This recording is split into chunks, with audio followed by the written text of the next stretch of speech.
Assalamualaikum warahmatullahi wabarakatuh. Bismillahirrahmanirrahim. Alhamdulillahi rabbil alamin. Wassalatu wassalamu ala ashrafil anbiya'i wal mursalin wa ala alihi wa sahbihi ajma'in.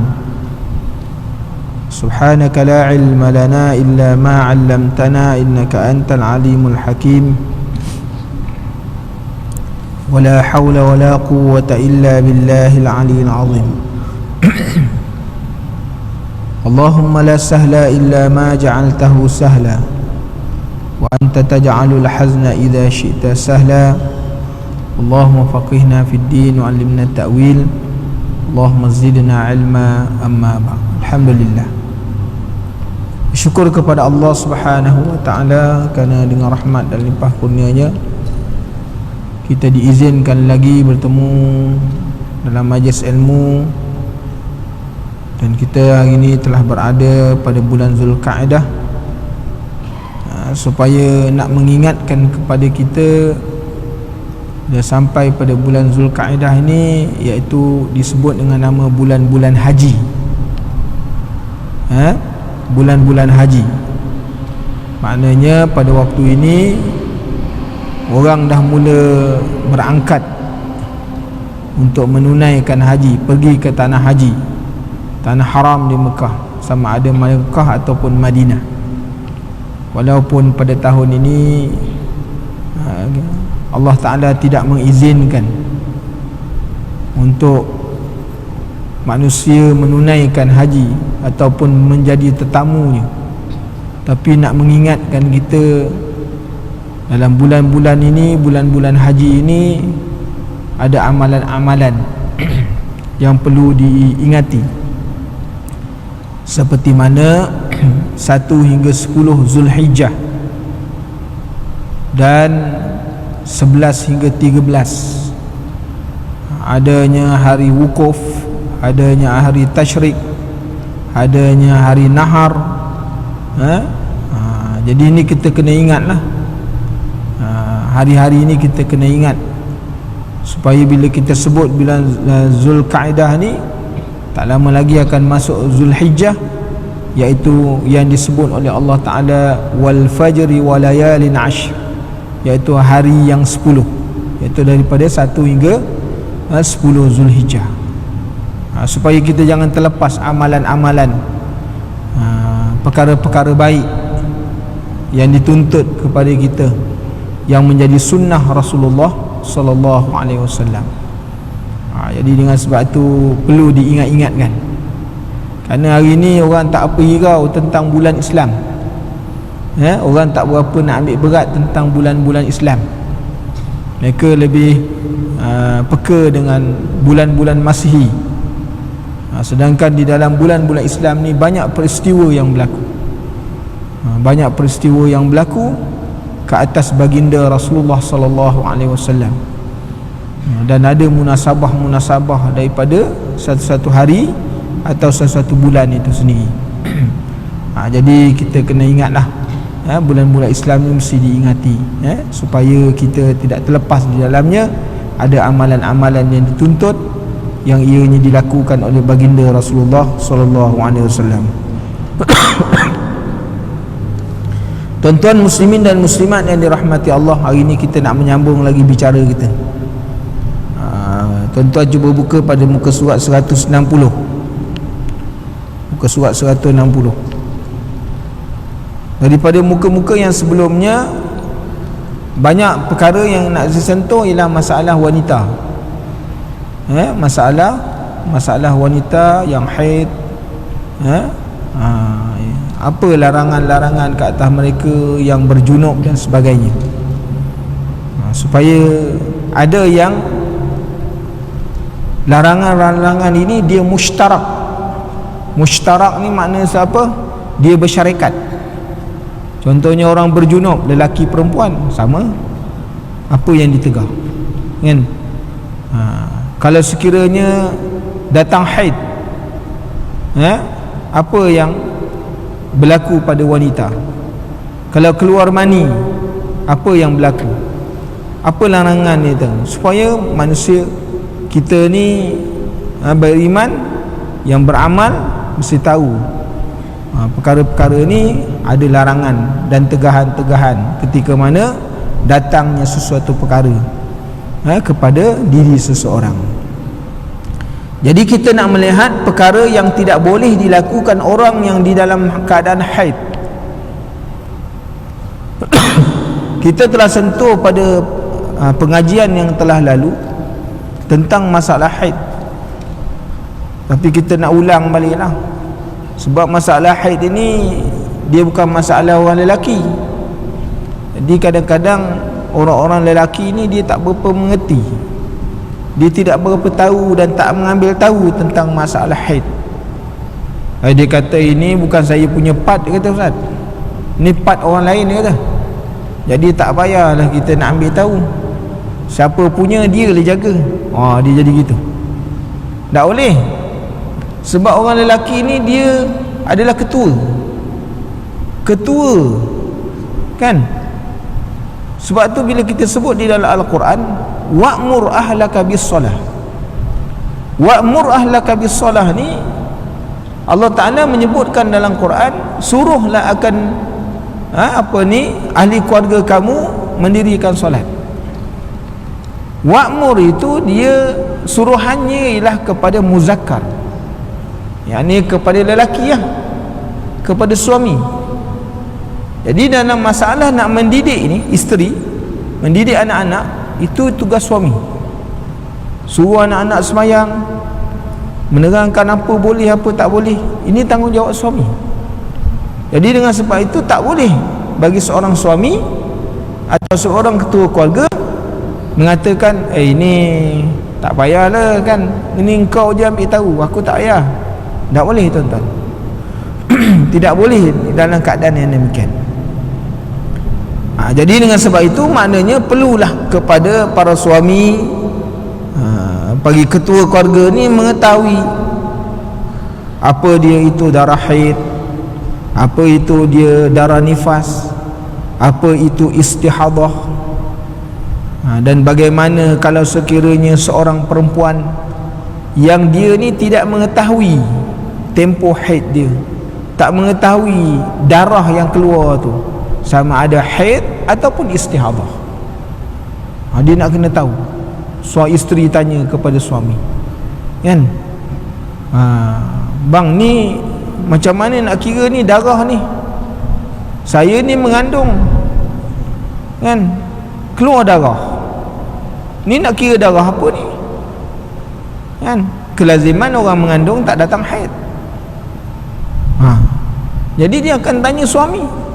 Suami kata itu darah nyamuk. Bang, satu cawan tu darah nyamuk lah. Jadi kita kena tahu, tuan-tuan, kan. Jadi tu bab gitu dalam bab ni, maknanya orang lelaki dia jangan ambil gengan, jangan ambil gengan masalah-masalah ni.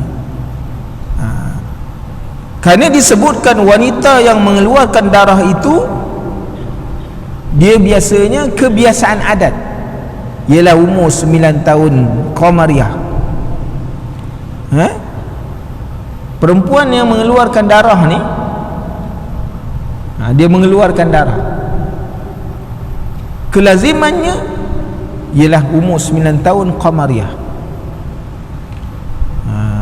Mana kalau umur 9 tahun Qamariyah, tu sebabnya tuan-tuan, bila anak-anak tuan-tuan lahir, tuan-tuan kena catat, kan, memang dalam sijil kelahiran tu dia akan taruh lahir bulan Masihi je.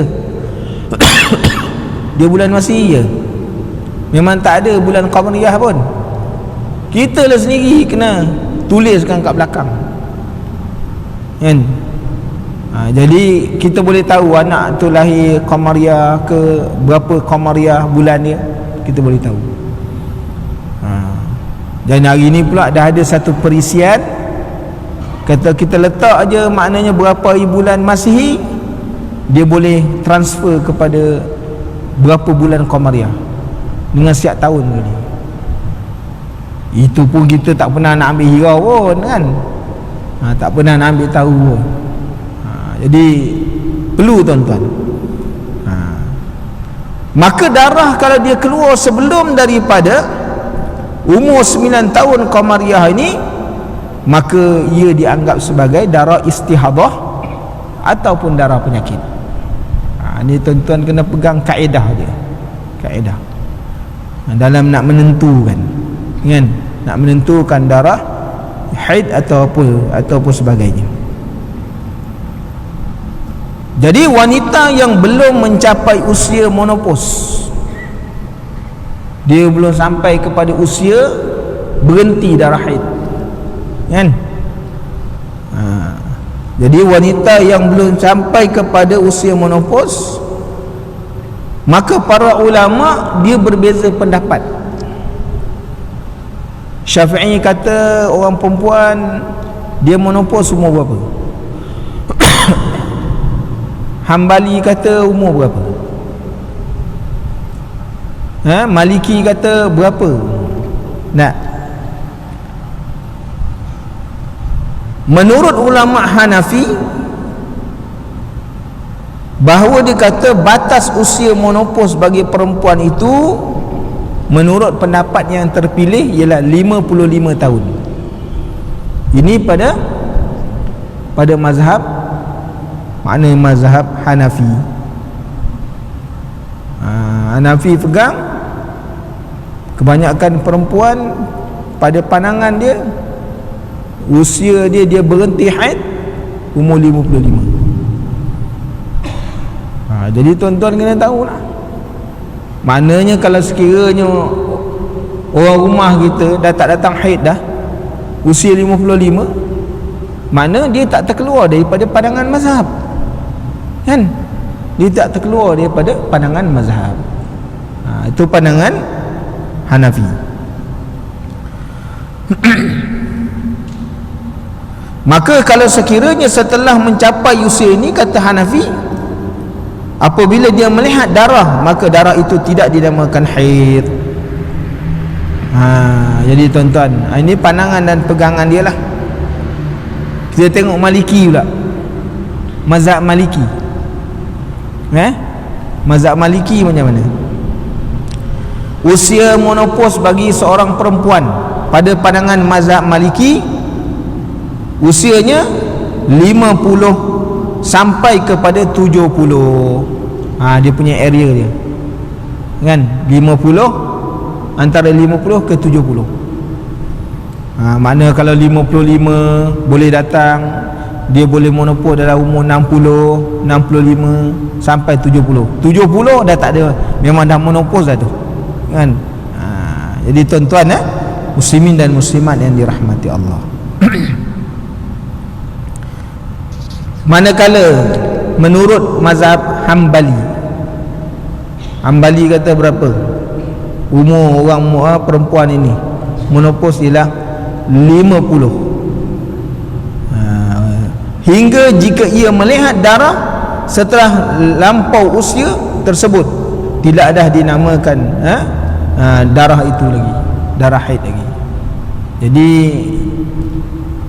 menurut pendapat Hambali, perempuan mula menopause umur dia 50 tahun. Yang kita nak tengok Syafi'i macam mana, pandangan Imam Syafi'i. Sementara ulama Asy-Syafi'iyah berpendirian bahawa haid itu tidak mempunyai batas usia terakhir dan biasa terjadi sepanjang hayat, tetapi pada umumnya haid akan berhenti sesudah usia 60 tahun. Haid akan berhenti usianya 60 tahun dengan alasan menyatakan bagaimana Sarah, isteri kepada Nabi Ibrahim alaihissalam, datang bulan dikala telah berusia 60 tahun dan mengandung Ishak. Jadi Siti Sarah, isteri Nabi Ibrahim, mengandungkan Nabi Ishak tu umur 60 tahun. Mana umur 60 tahun. Tuan-tuan, kalau isteri mengandung lagi umur 60 tahun, jangan terperanjat pula. Nak, dia kata ni datang, ini macam mana boleh mengandung, spesies mana ni? Jangan. Sebab ini mazhab pandangan. Maknanya Siti Sarah tu mengandungkan Ishak tu umur 60. Demikian juga halnya isteri Nabi Zakaria yang melahirkan Nabi Yahya. Ditegaskan dalam Quran umurnya apa? 60 tahun. Jadi tuan-tuan muslimin dan muslimat yang dirahmati Allah, ini pandangan-pandangan mazhab dalam masalah haid, bila dia berhenti ataupun akhir bagi seseorang wanita.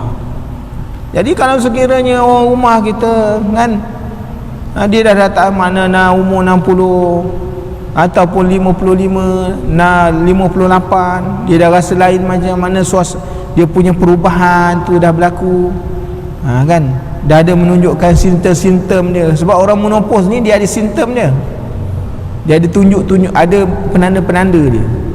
Atau tuan-tuan tanyalah orang rumah, jangan tanya saya pula, tak? Jangan tanya saya, tanya orang rumah saya, kan?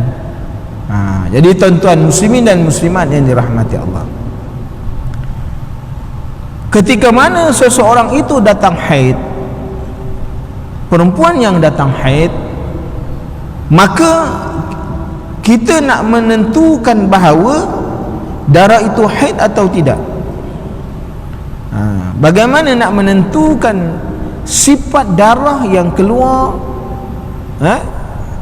pada diri seorang perempuan itu, nak diistilahkan dia haid, istihadah ataupun ianya nifas macam mana? Sebab tu dia berbeza-beza, kan? Dia berbeza-beza. Maka disebutkan oleh ulama, disebutkan berpandu kepada hadis Rasulullah sallallahu alaihi wasallam, anna Fatimah binti Abi Hubais kanat tustahadu faqala laha Rasulullah sallallahu alaihi wasallam, Fatimah bin Abi Hubais mengeluarkan darah istihadah, dia mengeluarkan darah. Maka sabda Rasulullah sallallahu alaihi wasallam, inna damul haidhi damun aswadu yu'rafu, fa idza kana zalika fa amsiki anis salati, fa idza kana al-akharu fatawaddi wa salli. Rasulullah sallallahu alaihi wasallam beritahu kepada Fatimah bin Abi Hubais, jika darah itu haid, maka warnanya hitam. Ni darah haid.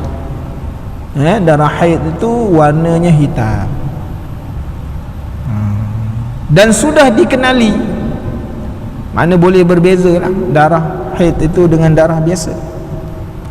Jadi ketika mana datang haid, kata Rasulullah, jangan kau semayang, jika tidak maka berwuduk dan solatlah. Kalau sekiranya darah tu bukan macam tu sifat dia, maka berwuduk dan semayanglah kau. Jadi tuan-tuan muslimin dan muslimat yang dirahmati Allah, dan disebutkan bahawa merah itu darah yang asal, darah yang merupakan warna asli. Warna darah ni asli dia merah, dia tak sampai kepada kehitaman. Dan yang ketiganya kuning, yang ini cairan yang dilihat oleh wanita seperti nanah, warna kuning di atasnya. Itu di antara sifat-sifat dia, di antara sifat. Kemudian keruh, yang ini pertengahan di antara warna hitam dengan putih seperti air yang kotor. Hari ini disebutkan oleh Alqamah bin Abi Alqamah daripada ibunya Marjanah, bekas hamba sahaya yang dibebaskan oleh Aisyah, kanatin nisa'u yab'asna ila Aisyata radhiyallahu anha bidirjati fiha kursufu fihi sufratu fataqulu la ta'jalna hatta tarayna qassata bayda. Rawahu Imam Malik wa Ahmad. Beberapa orang perempuan mengirimkan sebuah tempat kepada Aisyah yang berisi kapas. Zaman dulu tuan-tuan, mereka ni tak ada tempat nak tanya. Jadi bila berlaku masalah haid, nak tentu boleh semayang tak boleh semayang, mereka ambil satu bekas, kan, letakkan kapas. Kapas tu yang telah diletakkan kepada kemaluan mereka, nak tentukan ini dah berhenti tak berhenti. Sampai macam tu sekali, kan. Kesungguhan orang-orang daripada orang Arab yang hidup pada zaman Rasulullah sallallahu alaihi wasallam ni nak mengetahui tentang masalah hukum,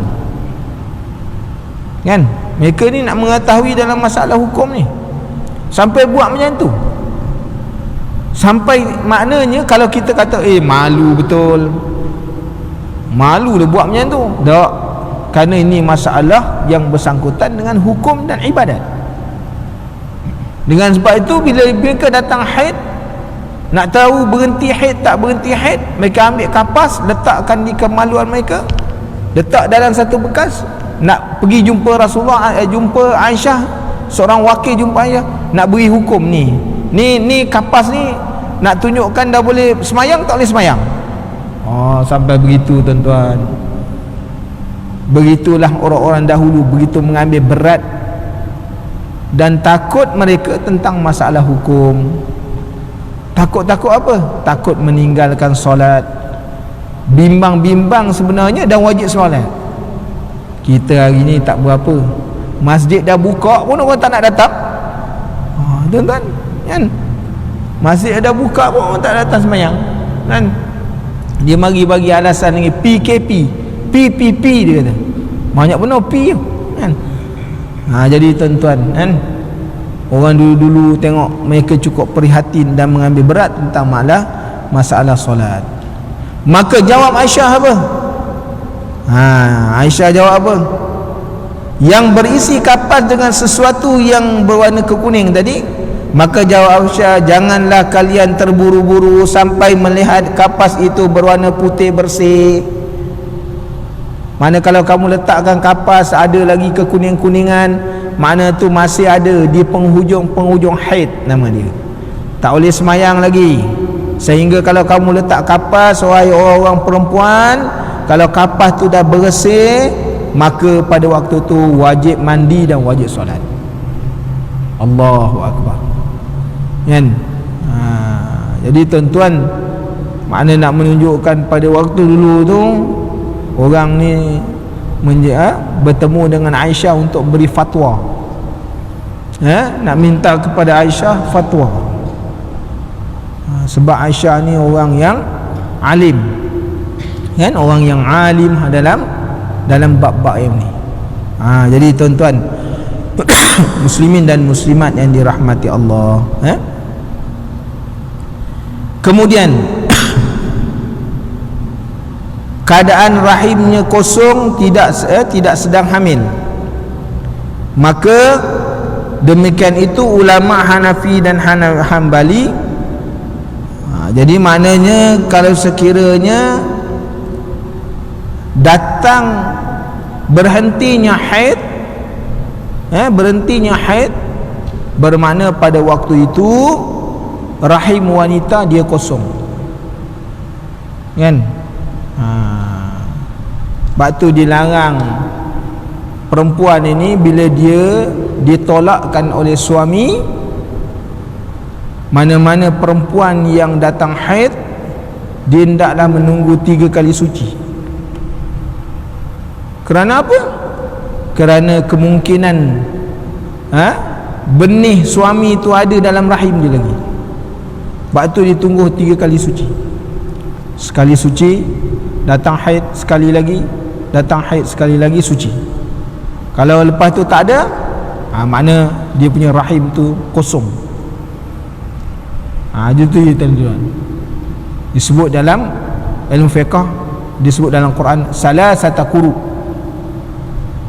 Jadi bagi perempuan yang tak ada haid macam mana?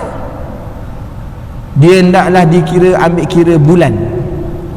1 bulan Qamariah, 1 bulan Qamariah, 1 bulan Qamariah, 3 bulan. Habis 3 bulan Qamariah, bolehlah orang lain nak menikah dengan dia, nak ambil dia, boleh. Itu pada perempuan-perempuan yang tidak datang haid. Jadi tuan-tuan muslimin dan muslimat yang dirahmati Allah, dan minimum bagi sucinya iaitu 15 hari. Minimum suci ni 15 hari, dan waktu haid itu juga 15 hari. 15 hari 15 malam. Waktu suci juga 15 hari 15 malam. Jadi itu adalah maknanya sahabat hadis dia. Jadi tuan-tuan muslimin dan muslimat yang dirahmati Allah, jadi kita kena ambil pengetahuan, ambil peringatan, dan disebut dalam kitab kita wa yuhrumu bil haidhi asyratu asya'a, diharamkan bagi orang yang keluar darah haid itu 10 perkara. Jadi tuan-tuan, diharamkan bagi orang yang keluar haid ini 10 perkara. Yang pertama as-salatu, solat, sama ada fardu ataupun sunat, tak boleh. Dan apa yang berhubung dengannya, sujud syukur, sujud tilawah, kan, semua tak boleh. Kemudian wat tawafu, tawaf, dilarang kepada orang yang haid ini tawaf. Jadi kalau orang yang datang haid ini, contohnya dia daripada Bir Ali, kan, dia datang haid, mana di Madinah dia haid. Macam mana ni nak buat umrah atau tidak? Padanya ada dua pilihan. Kalau dia nak berniat umrah pun boleh, kalau dia tak niat umrah pun boleh, kan? Kerana syarat bagi niat umrah itu menjatuhkan di miqat, tidak menuntut kepada suci. Sebab tu boleh, kan? Dia boleh menunaikan, tak ada masalah. Dan bagi orang yang telah berniat contohnya, tak ada masalah, jaga je lah pantang larang semasa dalam ihram. Jaga pantang larang masa dalam ihram. Jadi maknanya tidak menjadi kesalahan bagi orang yang haid menjatuhkan niat umrah di miqat. Kerana niat di miqat itu tidak menuntut kepada suci daripada hadas. Itu cuma bila dia menunaikan umrah ni miqat yang pertama, niat di miqat. Yang keduanya tawaf, yang ketiganya sa'i, yang keempatnya tahallul, kan? Itu dia rukun. Jadi bila dia datang maknanya haid, dia tidak boleh menunaikan tawaf sehingga sampai kepada waktu suci. Sampai waktu suci, dia suci, maka mandi dan pergi tawaf. Ini dalam masalah orang haid ini, waktu dia berihram, maka dia ada perbahasan tawaf dia macam mana, dia punya tawaf macam mana. Itu boleh kita sentuh dalam perkara yang khusus dalam bab haji, kan, bagi perempuan yang haid. Kemudian yang ketiganya, wamassul mushafi, dilarang kepadanya apa? Menyentuh mushaf. Orang yang haid dilarang daripadanya menyentuh akan mushaf. Dah kita bicarakan sebelum ni, kalau sekiranya di dalam mushaf itu dalam apa, bekas dengan benda-benda yang lain, macam mana pegang dengan niat macam mana, dah kita sentuh dah. Bagaimana orang yang haid kalau sekiranya menyentuh mushaf yang tafsirnya lebih banyak daripada Qurannya, macam mana, dah disentuh dah sebelum ni lah. Okey. Wa hamluhu, kemudian dia kata apa? Membawa mushaf. Tadi sentuh, ni membawa mushaf. Juga adalah dilarang bagi orang yang haid. Sentuh pun tak boleh, dan di sana ada perbahasan lah. Kemudian wallubsu fil masjidi, yang kelimanya berhenti di dalam masjid. Ini dilarang bagi orang haid ini berhenti dalam masjid. Maka pengarang kita ni, musannif kita ni, bawalah beberapa masalah tentang masalah hukum perempuan yang haid duduk dalam masjid. Dia masalah ni kita dibahaskan oleh seorang ulama, Al-Imam Zakaria Al-Ansari, dalam Ahkamus Sajid, menyebutkan tentang beberapa perkara masalah orang perempuan yang datang haid boleh tak masuk masjid, kan? Boleh tak dia masuk masjid? Maka dia sana ada penghuraian. Okey, kita tengok perbahasan mazhab Syafi'i dalam masalah hukum perempuan yang haid duduk dalam masjid. Yang pertama, apabila dikhawatiri haid boleh mengotorkan masjid, maka haram perempuan yang sedang haid masuk di dalam masjid. Haram hukum dia. Itu pendapat yang pertama. Yang keduanya, apabila tidak dikhawatiri, kan, maka perempuan yang sedang haid boleh masuk dalam masjid tanpa duduk, iaitu menetap, tapi hukumnya makruh.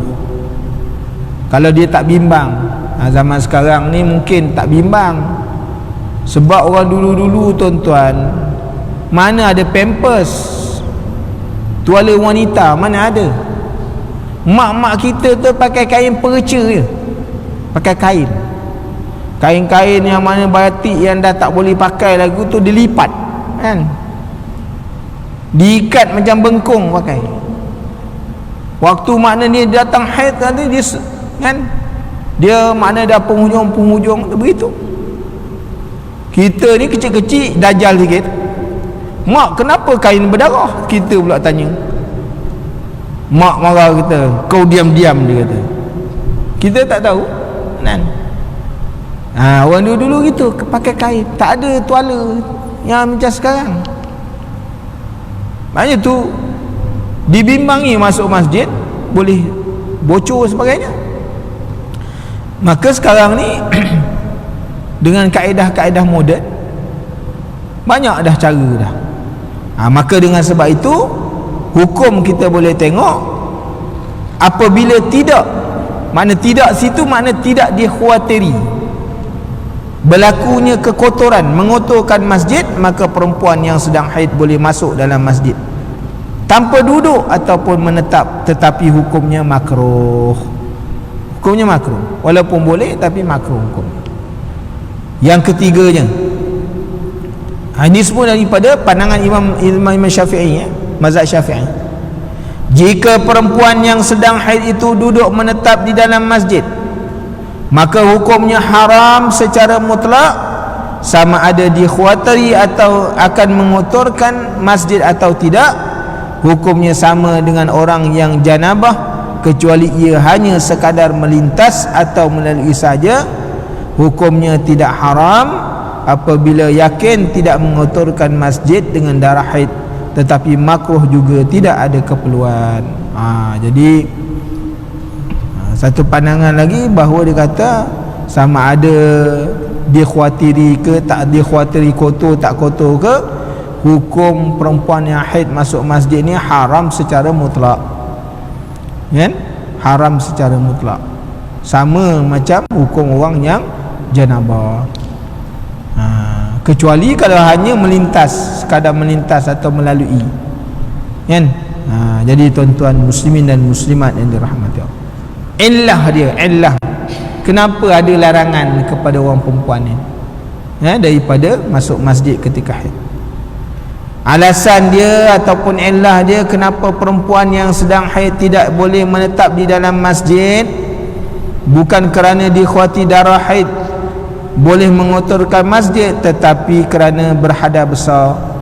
Sebab itulah orang yang berjunub yang lebih ringan daripada haid juga dilarang menetap di dalam masjid, sedangkan tidak ada yang dikhawatiri boleh mengotorkan masjid bagi mereka.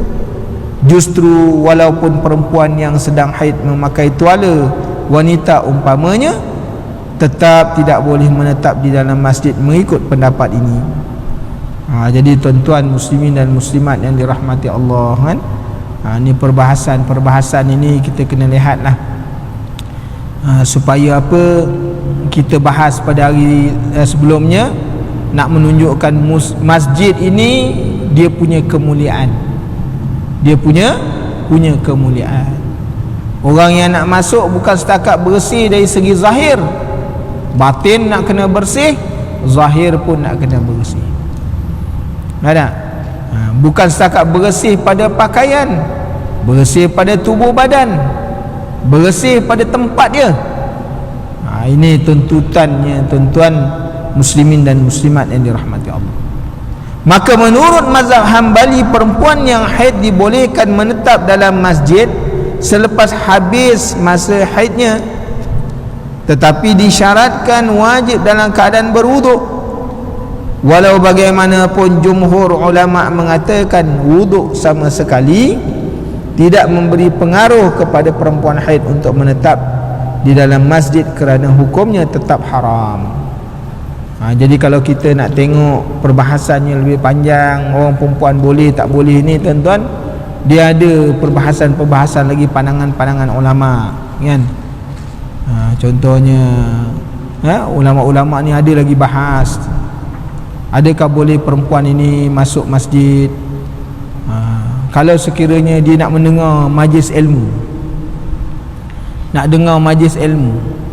Kalau sekiranya majlis ilmu tu tak boleh didapat pada tempat yang lain, kalau dia tak dengar, dia jadi jahil dan dia jadi salah dalam ibadat ataupun dalam masalah iman. Kalau dia tak dengar, maka di sana ada keharusan. Tapi bila dia dengar je, habis je terus balik, dia terpaksa kena keluar cepat-cepat dalam keadaan dia menjaga tadi. Di sana ada beberapa khilaf lah di kalangan umat mazhab Syafi'i ni, ada perbahasan lagi lah, kan? Begitu juga perempuan yang dia mengajar dalam masjid. Contohnya, kalau dia tak datang, anak-anak murid dia habis dia kata 15 hari tok guru tak datang, kita merdeka. Jadi anak-anak murid jadi masalah. Boleh. Di sana ada juga perbahasan di kalangan ulama Syafi'i yang membenarkan boleh masuk, tapi dah habis kena cepat-cepat keluar juga. Di sana ada perbahasan lah. Jadi tuan-tuan muslimin dan muslimat yang dirahmati Allah. Okey. Hukum membaca Al-Quran. Perkara yang dilarang yang seterusnya, wa qiraatul Quran. Macam mana hukum orang haid baca Quran? Hukum membaca Quran bagi orang yang junub dan haid. Yang pertama, haram jika membacanya dengan tujuan qiraah, iaitu membaca Al-Quran atau diserta tujuan lain seperti zikir. Ini pertama, orang haid baca Quran hukumnya haram. Ini pendapat yang disepakati oleh Imam Nawawi, Imam Rifai, Imam Ibn Hajar Haytami, Imam Ramli, dan inilah pendapat yang difatwakan. Ni pendapat ni, imam-imam ni semuanya adalah imam-imam mujtahid dalam mazhab Syafi'i, mengatakan orang yang haid tak boleh baca Quran. Sama ada baca Quran tu dengan niat qiraah, dengan bacaan, ataupun dengan tujuan lain seperti zikir. Ni pendapat imam-imam ni lah. Kita tengok pendapat yang lain, supaya bila kita nak ibadat ni ada jalan keluar bagi masalah, kan? Lepas tu dalam masalah fiqh ni dia ada jalan keluar. Contohnya dalam masalah hari ni, tuan-tuan, masjid dibenarkan 250 orang je, kan tak? Untuk solat Jumaat dibenarkan 250 je. Jadi macam mana nak menyelesaikan masalah? Kalau sekiranya dalam satu kampung tu ada 1000 orang yang wajib Jumaat, satu minggu maknanya wajib boleh 250 je. Nak tunggu berapa pusingan boleh sampai kepada dia tu? Nak tunggu berapa pusingan? Masalahnya pula orang-orang tu je naik nama, naik lain tak naik. Naik je reject, naik je reject. Dia ada kroni. Mana masalah kroni pula, kan? Nama dia je naik. Kita hantar nama kita tak boleh, tak lepas. Jadi dengan sebab itu, kalau macam di Singapura, oleh kerana masjid kecil, kan, dia boleh ta'addud Jumaat. Boleh maknanya dilakukan Jumaat berulang, dalam satu tempat berulang. Itu satu. Ini kaedah fiqh dia. Yang keduanya, kita ni boleh tak ta'addud Jumaat? Di Malaysia ni tak boleh lagi. Sebab apa? Kita masih ada tempat-tempat yang lain. Kita ada surau. Surau sekarang lebih besar, macam masjid, orang dia tak ada, tuan-tuan, kan? Untuk melepaskan quorum 40 orang ahli Jumaat memang boleh. Jadi dengan sebab itu, pendekatan kita, fatwa di Melaka membenarkan surau-surau diberikan maknanya Jumaat, dengan syarat mana-mana surau yang nak diberikan Jumaat tadi, dengan sebab ada masalah. Pertama, masalah tempat yang sempit yang dibimbangi. Yang keduanya sebab wabak, kan? Sebab wabak ada. Kalau ramai-ramai boleh menyebabkan berlaku masalah, merebaknya penyakit dan sebagainya. Maka surau-surau diberikan taraf Jumaat dengan syarat mesti mendapat keizinan pemerintah. Dia kalau tak dapat keizinan pemerintah, tak boleh. Dia buat sendiri Jumaat, maka hukum orang sembahyang tu semua tak sah. Sebab tu kena jaga-jaga, tak?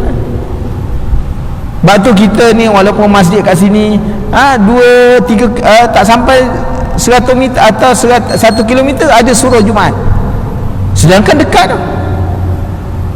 Dibolehkan kerana apa? Kerana dengan sebab maslahah itu tadi. Tapi surau-surau yang nak diberi Jumaat ni, mesti pertamanya syarat dia mendapat keizinan pemerintah. Sebab tu baru-baru ni kita luluskan 22 buah surau untuk mendirikan Jumaat. Jadi bila hilang besok masyaqqah, hilang dia punya manik dia, tegahan dia, jadi dah tak boleh lah. Dia kena kembali ke masjid balik. Jadi surau tadi dah tak boleh buat Jumaat dah, kerana itu hanya surau untuk Jumaat sahaja yang diberi keizinan. Jadi tuan-tuan muslimin dan muslimat yang dirahmati Allah, sebab tu dalam masalah ni pun kita kena tahu juga masalah baca Quran, kenapa ditegah, bila waktu ditegah, kan? Orang perempuan tak boleh baca Quran. orang berjunub tak boleh baca Quran, kecuali dengan sebab ada apa tadi, masyaqqah. Contohnya Quran, nak menyelamatkan Quran daripada terhina dan sebagainya. Pada waktu-waktu itu dia punya manik dia tak ada ya, tak ada tegahan ni. Kenapa? Ada dia punya sebab dia, kan? Ada sebab dia. Yang keduanya, khilaf. Jika membacanya memang dengan tujuan berzikir atau tidak ada tujuan tertentu. Contohnya lah, Bismillah tu, Bismillah tu ayat Quran tuan-tuan, tapi oleh kerana dia dah menjadi kelaziman dibaca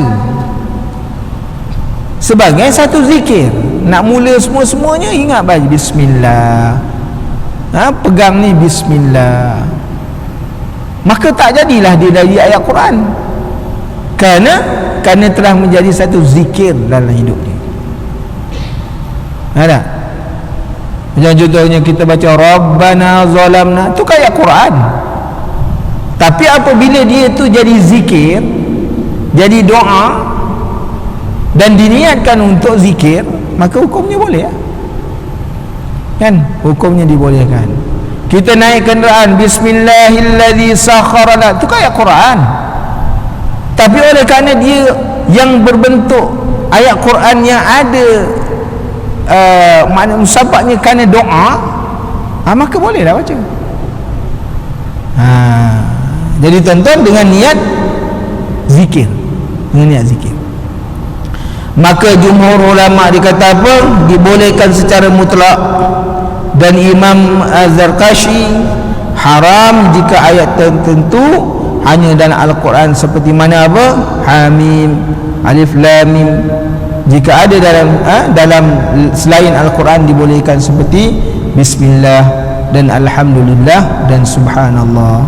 Ini perbahasan yang disebutkan tadi, ada khilaf-khilaf di kalangan ulama. InsyaAllah nanti kita akan sambung lagi bicara kita dalam masalah ni tuan-tuan, supaya kita memahami tentang hukum-hukum Allah Subhanahu Wa Taala dan kita boleh beribadat, melakukan maknanya ibadat kita dengan betul, dengan sempurna, sehingga jadilah kita orang yang mukhlis ataupun yang diterima ibadatnya oleh Allah Subhanahu Wa Taala, insya-Allah.